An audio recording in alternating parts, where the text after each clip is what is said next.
been in my experience that there are two things that transcend borders of countries and nations alike. That's music and education.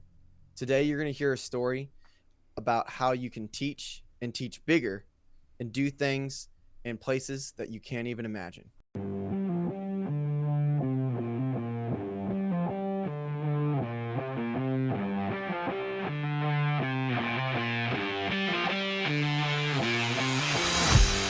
Welcome to the Teach Bigger podcast. I'm Chris Pratt. I'm Chris Mosley. And I'm Tyler Lamont. All right, so if you're a new listener to the podcast, I wanted to take a minute and just kind of explain to you what it is really that is our focus and our vision. And we definitely want to encourage and help teachers to be the best teacher that they can be.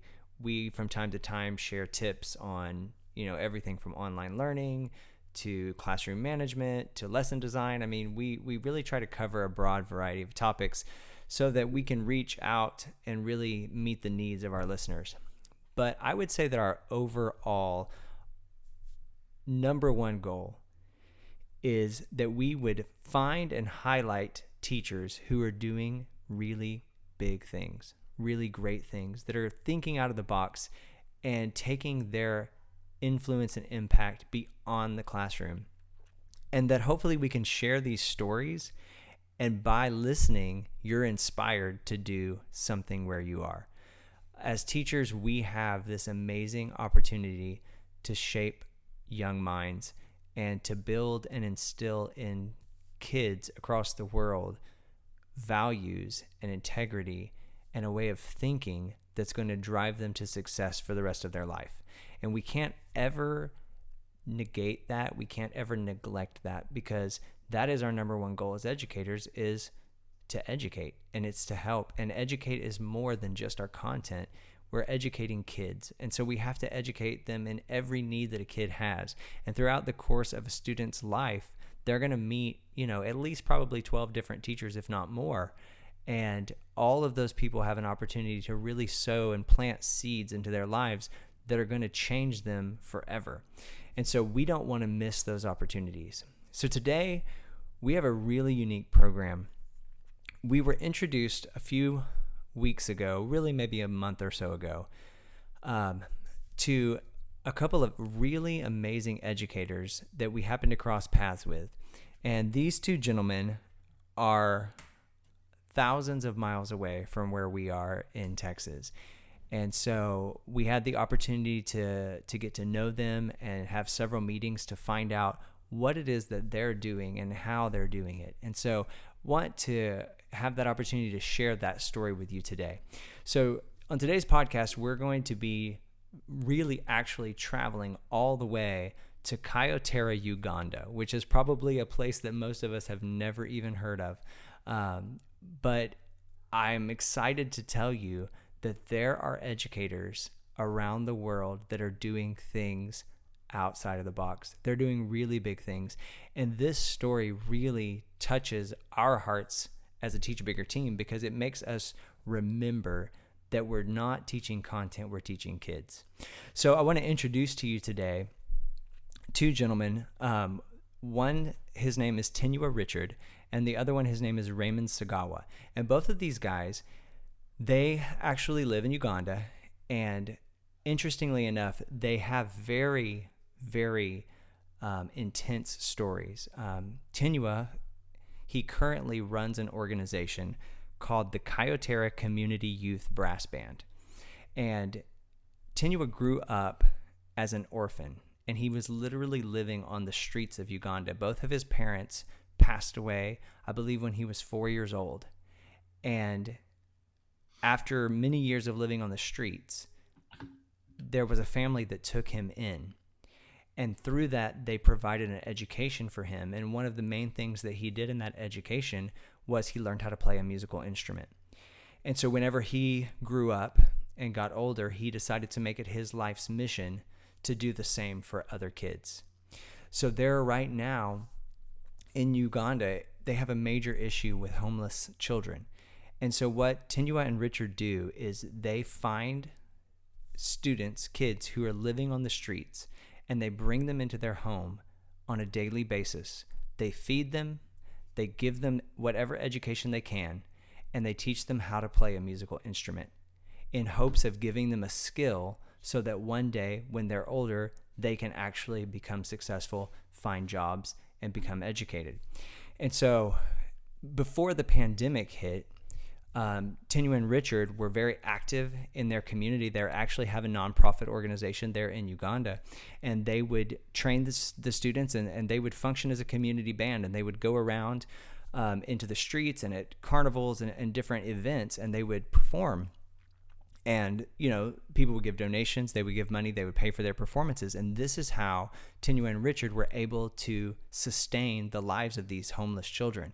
And when I say this, literally, these kids just live on the street. They sleep on the streets. They don't have a home.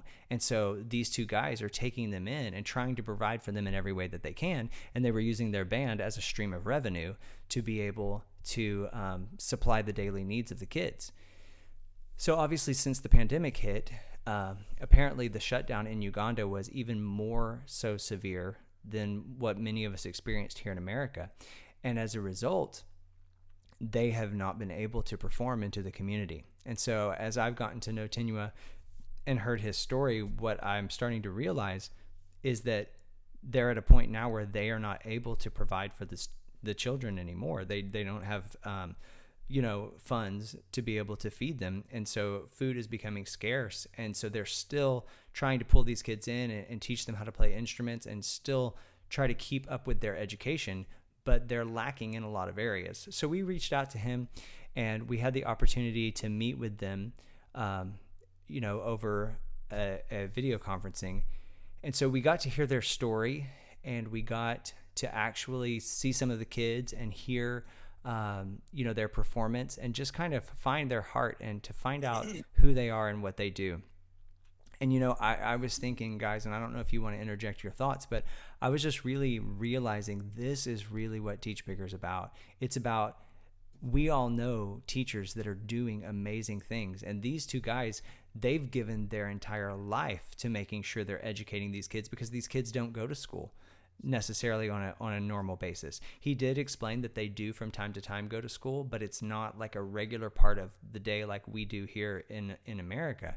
And so they have a much different situation and a much different learning environment. But these guys have committed to making sure that the kids, they have what they need to live and to be successful. So in just a moment, I want to play this interview that we did with them. But before I do, I want to go ahead and let Tyler and Mosley kind of share, how this has impacted you, and kind of, prep, our listeners, from your take of what you're feeling about, this story. Well, a couple of things on my part, because I am a current band director. I think one thing that we connect as far as like the Teach Bigger mantra is just that these guys are making it happen despite the circumstances, and they're doing what it takes to serve the kids, and that's really what it's all about. It just looks different, and so that was encouraging, and to see the kids performing, it was another tidbit from that. And the other thing about it is they're teaching the kids to play instruments, which on surface level is like, oh, that's good, keep them busy. But there is a deeper investment when you teach a kid to play an instrument, because you're teaching them character. Because when instrument is not battery powered, it doesn't work unless you put effort into it. And through the frustrations of an instrument, the kid learns how to persevere and to get through things. Also, it is a good distraction from them, and it's also teaching them to give. So what it is it's a cycle. So he's pouring into them, and then they're gonna in turn pour into others and just share what their teacher's giving them. But after the reason that we share the stories also is to kind of give insight, and also make you to stop and kind of reflect, because after we had the interview with them, and then I got in front of my band, we're inside, we have all these nice instruments, and I'm standing in front of them and I'm talking on the speaker that's Bluetooth, and it's in the back of the room, and I'm pushing a button, and then I got my metronome and everything like that. And I actually told my kids about it. Mm-hmm. And because last year, I wanted, I feel like sometimes we're not grateful enough, Right. about the things that we have. So, we stopped and we did that. When we talked about being grateful and just what we have, and it was so funny because it changed the rehearsal that day, and that led me to talk about the situation that we had last year, and that we were not able to function, on a full level, and so that cut my kids on, like it made them think a different way, and our class was better. Our class was better because of that experience that we had from listening to that story. So we, whatever you can take from listening to these guys and the work that they're doing and how you can incorporate it, make you think about what it is that you can do more to give back and to think outside the box because they're doing it and they don't have many resources and things like that. So it directly affected me because one, we're a band teacher, and then like the next day I went and I talked to my band about it, and that whole week, and it kind of led to our contest, so it kind of kicked things up to the next level. Well, I told and it kind of just randomly came up today during my second period class. Um, the kids, I don't even remember what they did, but they did something that because I was already thinking about Tenywa and I was already thinking about the interview because I know that we're about to post the episode and that we were going to do this today, and I was thinking about them, and then the kids did something that made me realize that made me go kind of go off on like you should appreciate your education, and I tell the kids all the time that yes, I cared about music when I was a band director. And yes, I care about the media stuff because I'm trying to get you certified and get your do all these things whatever. But what I care about the absolute most above everything else is that you're educated. That's what matters. That you have problem solving skills and that you do these things whatever. Doesn't matter if you go and become a graphic designer. Like I'm just trying to give you that opportunity. It doesn't mean you have to take it, but it does mean that you need to get educated and use the opportunities that you have. So I've talked to him a little bit about that before. Man, I wish I could remember what they said, but they said something, and I was like, "You realize that there's people in other countries that don't get education, like, and don't get it like, oh, I don't understand it, but like they don't get it because they physically don't have it." Like being educated is not this right that you are immediately allotted. It's a privilege that is given to you, and you shouldn't slap it in the face. You should take it more seriously, and this is your education. These are like and it's free. There's not a lot of good education out there that's free. And I told them about Tenywa. And then something really interesting happened is when I told them that, they immediately went, "Oh, Mr. Lamont, that's not real. There's not people out there like that. That's a movie. That's movie stuff." And I was like, yes, this is real. There are countries out there that are like this. There are groups out there that are like this. There are people out there that are like that. And it kind of made me realize that I thought I was doing a good job of instilling a love of just learning in my class, but that made me realize that the kids in my class weren't actually appreciating learning and they Mm. weren't actually appreciating education. And that's something that I'm going to try to change and figure out so that way they get that. And it also made me realize that I'm not doing a good job of bringing outside things into my classroom Yeah. because that shouldn't have been a shock to them for them to think that there was no one else worse off than they were. That's not okay. Like, not saying that they should realize that they're just this almighty thing or whatever, but they should realize the different levels that there are people who are doing better than them in terms of like education or terms of things that they have or opportunities or whatever, and they should also realize that there are people out there who are not doing so well, and make them realize and be appreciative to what they do have. And they were kind of joking about it. I was like, this isn't a joking matter. And I kind of moved the topic around. And for the rest of the class period, they worked like a little bit harder and definitely more efficiently than they normally do. And I don't know, I could tell like the vibe, like the atmosphere of the class was a little bit different because it wasn't just another Mr. Lamont speech about, you know, take charge of your education or whatever. It was there was something real to it. And I told them about the podcast, and they all think I'm nerdy because I have a podcast. Uh, Mm-hmm. But I wouldn't be surprised if some of my students actually sought out this episode to actually see, one, if I was telling the truth, Mm-hmm. and two, just to see, like, is it real? Like, Yeah. is it real of that this is happening, and that these kids are actually, they're doing something, and this guy, like you said, he's given his life to this cause, and that's a noble thing, unlike anything else, because you say you can do that, you can talk the talk, but until you walk the walk, man, it's a completely different story, and he's doing it. He's definitely doing it. I think the story is also about, like, the berries that you have, Hmm. Yeah. in your way to achieve your goals, because there are a lot there, and he's still making it happen. So you can kind of, it makes you take a look at yourself, like, what am I like, what am I complaining about? Not complaining. Well, sometimes we do, but you're like, I can't do this for my kids because of this, and so Hmm. that's the barrier. And then it makes you look at it like, he he wants to serve his kids and he's not letting anything, come in the way. So what can I do to, I don't know, find another way, get another resource or something to get it done, because it's being done. You know, Yeah. I was like a no excuses, make it happen type of thing, and it does make you realize, what, like, I'm complaining about this, but he's still making it happen, and he has less resources and other things like that. So I can try better, or I can try harder, and I think that's the biggest thing. With Teach Bigger, it is about shifting a mindset, because that's where the change really happens, and that's Yeah. all it is. And I think that's what the sharing stories. It's real life things that people are doing to better kids, and it's outside the box. Yeah. Yeah.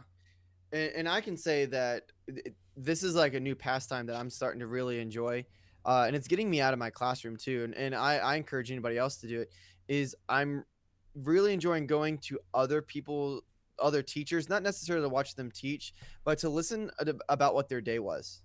Like, admin's all about taking that snapshot and seeing what's going on for data or whatever. So I consider me going after school or during a conference period or during lunch and just talking to other teachers to see what's going on in the classroom, and just small talk, just teacher talk, and it gives me a new appreciation of what's going on, because I get to hear what they're doing, what their challenges are, because they're so specific and individualized to them.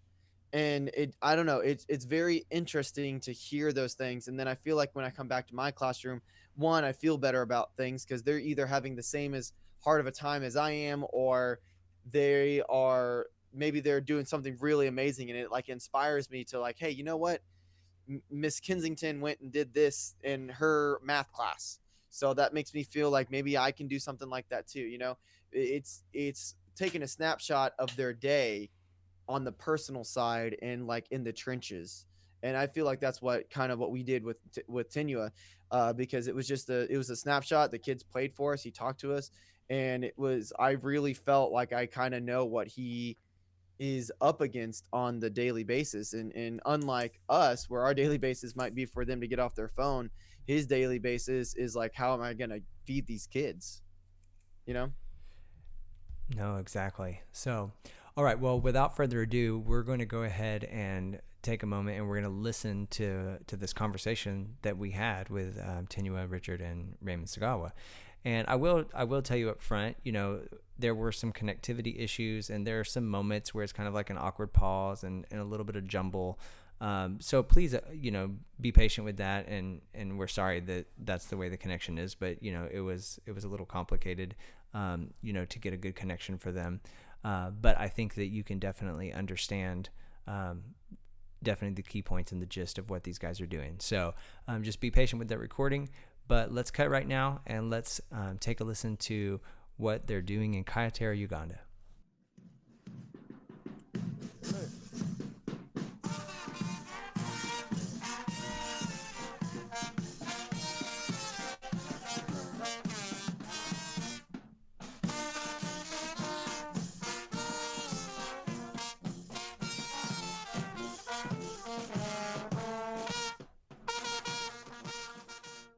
First of all, I'm an orphan. Okay. I lost my parents at the age of 2. So I struggled with life. I went on the street. I getting Yes. Yes, sir. Yes, sir. so with life on the street wasn't good. As you know, street life. So I starved a lot, but with God's grace and mercy, I got an organization which helped me, and it trained me music. So this organization helped me to restore hope in me. Then I learned music. So after I got a job, I had to work in this area in Chotera. It's not where I was born from, but because of the job, I started working in Chotera. It's when I met this man. Mm-hmm. Yes. I told him my story, how I started from, how I struggled on the street. So we came with an idea of helping because it was my dream of also helping others. Uh, when I met this man, uh, I realized that also he has the same story like me. So Yes. we met many children. We got an idea of making a group also to help others who are also passing through the same situation which We had. we had.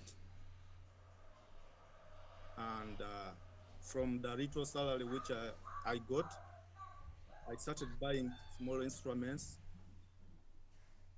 Uh, we started with 2 trumpets, 1 trombone, and even we used to hire because we had children.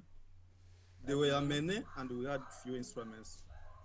Yet even instruments are expensive, which I didn't manage to buy. Mm-hmm. So we started with those few, and we started a group. We try to go on the street and we correct the children and we bring them together. We try to restore hope through music skills. And even we have even the less privileged youth. Uh, Also, we bring them together and we do. That's how we started our project, Chotara Brass Band, Community Youth. But our income resource,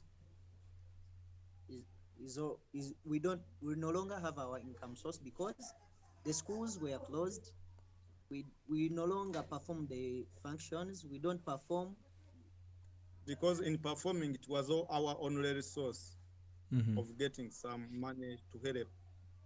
But now, Right due to now, pandemic, to the pandemic situation, we are not working at all, but we have to still to look after the children, even ourselves, even paying the rent, we rent, we don't, feeding, medication, and everything. and other basic needs. And we are struggling a lot and a lot so that we can look after the children to also be in a good life, to get good feedings, but situation is still tough. Yeah. So do the kids? Do you guys like have a home for them to stay in, or do they just work with you like during the day, and then how does that work? Yeah, we have the home they live in, but we just rent. Mm-hmm. We're still renting. We don't have a permanent home like our home, even our land where we can We can, construct. and even grow Yeah, food which we can feed the children. yeah, we don't have a land. Don't we just still renting? So how many kids do you guys take care of? We have 30 plus 35. Anyway, the 30. number, we, we have 2 groups for the youth and these children. The children are 30 and the youth are 35. But mainly we stay with these 30. Mm-hmm. Hope Mr. Chris, last time you saw the youth playing the music, not so? Yeah. Yeah, they were, that was the number we live with. the youth ones that play the live music and that kind of stuff. Then these young ones, they are only majored in brass band. Yeah. So before the pandemic, how often did you guys perform for the community, and was that like an everyday thing, or how much were you performing before? We used to perform. We used to get some good money, like $100, $100 to $150. We used to work in that range. That is 300K in our currency, and if you and 500K in our currency. We from $100 to $150. That was the range we used to work. When they hire us, that was the amount we used to what they used to give us, from $100 to $150. That is 300K to 500K. Not so. Okay. Our currency, yeah. So I guess what's interesting is you guys both kind of you were both orphans, you said? Yes. So what was kind of your turning point that made you realize that you would be able to help other kids? What kind of brought you out of that struggle to where now you're helping others? Yeah. We like to help them because we are also we've been helped. We've been helped by many people. That's why we were also inspired to help. Yeah. I got inspired because I was helped with this one and many other friends. That's why I decided to help. Yeah. Make a group that can help people. And he is also inspired to help them because he was also helped. Yes. And he was in a bad situation than me, this one, Mr. Richard. Yeah. That's why when I came, I tried to narrate my story to this man. And when also he tried to narrate his story to me, and we made that we have the same story. But my story was very tough. Wow. So let me ask you this: what besides just teaching them music, are you guys able to do these kids go to school? Are you able to teach them how to read and write? Like, how does that work? Yeah, we do that much more than even music, because music is the key to success. Education is the key to success. When they don't have education, they will not succeed. They can't succeed only in music, but they should also get knowledge from school, from the teachers. Like we get some scholastic materials and some fees, which is more expensive, but we try hard and hard. Yeah. And we try to look for sponsors so that they had a pass, and these children go to school. But it's still a tough situation about because that. we can't manage it with this little we get from performing, from this money they hire us from when we go to perform. Yeah. So for the most part, so basically, are you guys the sole providers and educators for these kids, or do they have other programs that they work with too? And many can write, many can read, can hear, can speak some little good English. Some little are not good, not too good, but they can try. They can write their names, and they can write some good words like "How are you? How are you doing? How is life?" That's that kind of stuff. And Are y'all their only teacher, or do they have other teachers that help them out too, or is it just y'all? Yeah, they go to schools. They go to school. Okay. We have schools in our area. We have schools, some good schools in our. Okay, I think we had a bad connection, but we can hear you now. So you were saying that there are some good schools in the area. Sorry. Okay, so you were saying that there are some good schools in the area, right? Yeah, we send them to schools. Mm-hmm. Mhm. Okay. Yeah, our camera is off. I don't know why. Yeah, it was a little bit cutting off, but I Yes. think I think we're back. So let me ask you this, guys. So right now, what are the main needs that you have to be able to continue to help these kids? The basic needs, the main basic needs. Mm-hmm. Yeah, we need food. We need a house, a permanent home, a land where we can grow food. Okay. So let's ask Same this food, just like to help our listeners understand better. What, like in American dollars, how much would it cost to feed one of the kids for a day? Because that's kind of how we often think. I hope it will cost like a month. It costs $100. $100 a month to feed one kid? Yeah, a month to feed. Yeah, feed one kid. Okay. But we try as much as possible to Right. cut off the limit of that money to an extent of $50. Gotcha. And so you Because said you it's guys take care of about 30 kids? sorry? And you said you guys have about 30 kids in your home? Yes, we take care of them. Okay, so let me ask you this, just as we're trying to understand how to help you better. So obviously, food is the number one need, and so we're looking at between 50 and $100 a month for a kid to be able to eat. Outside of food, and you said that you're also hoping to purchase a home and maybe some land, so that way you guys can actually, produce your own food and teach the kids and things like that. We have no idea what kind of cost that would entail. So, I mean, how much does that sort of thing cost for you guys? Okay, for the total amount, it may like cost for us like And buying what? 15k dollars. Okay. Yeah, And that would get, so about $15,000 would be the price of a home there? for the home it can. Would that come with land or no? To get a land and Yeah, to get a land. Okay. yeah, it works to get a land and what? Yeah, it is $15. Okay.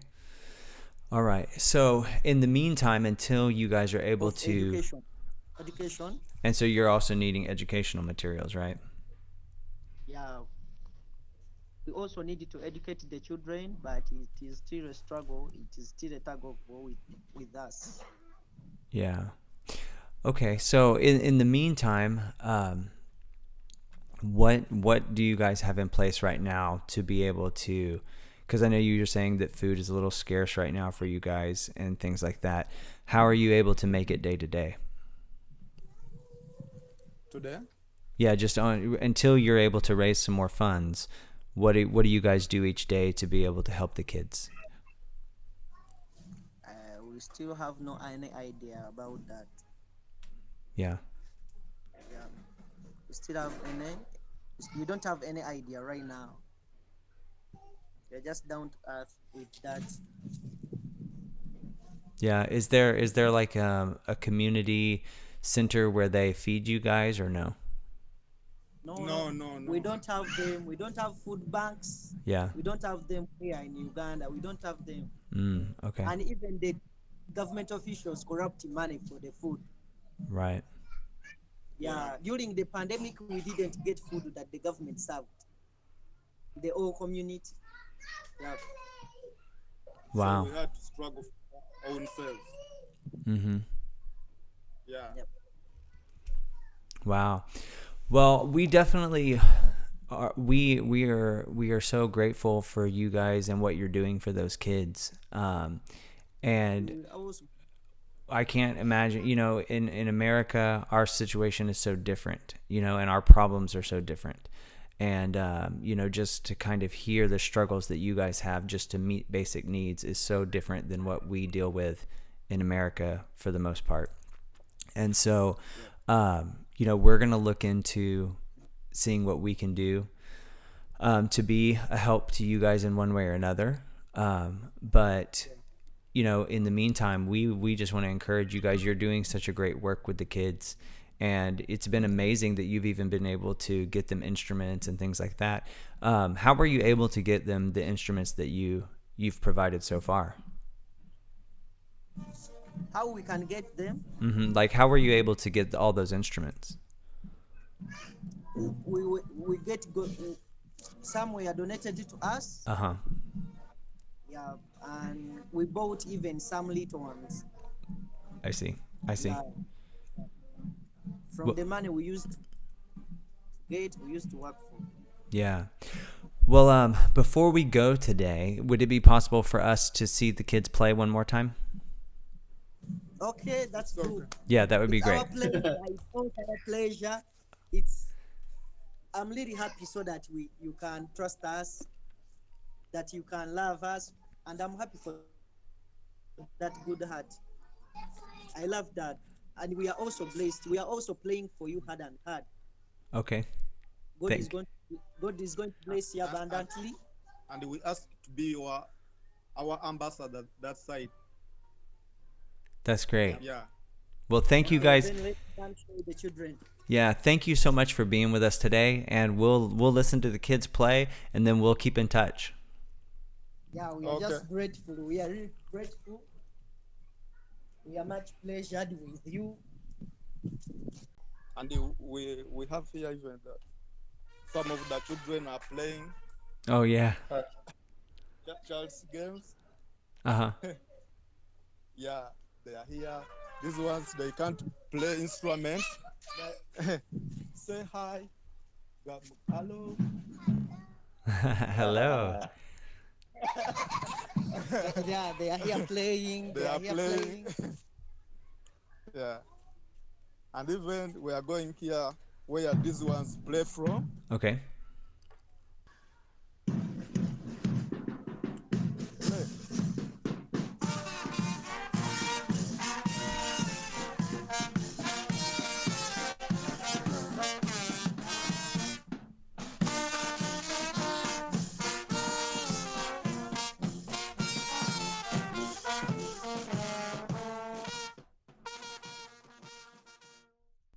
I know you can just feel the excitement and energy and hard work that the kids are putting in, like the sound of the instruments, and you can tell how excited Tenywa was just to present, you know, those kids to us. Well, and Um, and it's so funny because he constantly, sends me messages saying how much they appreciate just getting to talk to us, and the kids love us. And I mean, it's kind of like weird because, it's almost like we're celebrities in their eyes, but it's because we gave them attention, and they need attention because those kids and those guys are really, they're doing something that matters. Like, it really matters, and it matters to them, and it matters to those kids. I mean, you can see it on their faces that the kids just love being there and love being with them. And I think if anything, if that is not the picture of what a teacher is, I mean, these guys have invested their life into the kids' lives, and those kids will do absolutely anything for them because there's a strong bond, there's a strong relationship there. And even though their situation may be much more severe, I guess, than a lot of our situations, there are still kids in our schools who are looking for connection. There are still kids in our schools that don't know if they're going to have food tonight. There are still kids in our schools that don't have the supplies that they need, whatever the case may be. And so this isn't really quite as far from us as we might think.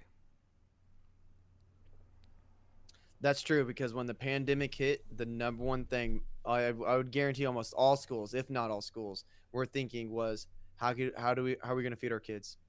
That was and that's crazy, and that told me right there at that moment that I didn't really understand what the true issues were, and I didn't understand the weight that was on administration. Because when someone told me that, they're like, yeah, they're so worried about how they're going to feed the kids, and I was like, oh yeah, I mean, I guess like those kids with free lunch, like what are they going to do? And then like, I mean, even some of the bigger school districts, they had free lunch out there so that way the kids could come by and pick something up. And so I think you're right, Pratt. It's not as far away from us as we think. And I also think this, it's amazing to me knowing, and it kind of it breaks my heart to see those kids knowing that they're not sure where their next meal is coming from, but yet they have smiles on their faces and they're doing their best and trying to share what they have, and that is so powerful. And, that I think that goes hand in hand to show you the impact that Tenywa and Raymond are having, because those kids are positive. They have positive attitudes and they're I excited. mean, do you hear the music? I mean, like the music is like upbeat, like we were clapping and, Right. bouncing our head, so that's definitely a testament to what they're doing, and instilling there's joy, there's faith, like be hopeful, even if you don't know where your next meal is coming from. So, So, I mean, I think as teachers, wherever we are, because we have listeners around the world, every situation is different. But I think that this is a great opportunity to stop and pause and really start to look at your kids, look at their needs and say, maybe it's because these needs aren't being met. That's why they're not learning at the way they need to. Like, we have to make sure that whenever we meet as teams and as teachers to discuss what we do, that the main topic of our discussion is not data, it's not tests, it's not curriculum, it's kids. Our main discussion has to be about kids. And yes, sometimes that leads us to curriculum and it leads us to data, because those are all things to help us understand our kids. But at the end of the day, it's about our kids, and we can't forget that.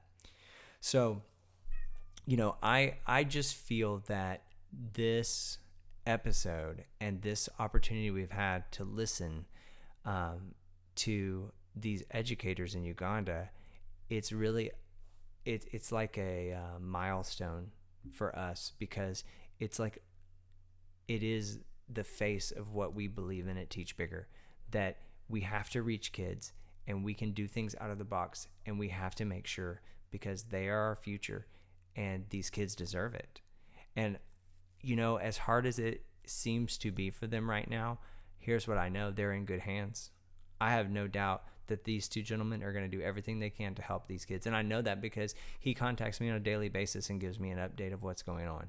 So it's just a powerful example that teachers have impact, and teachers have the power to shape kids' lives.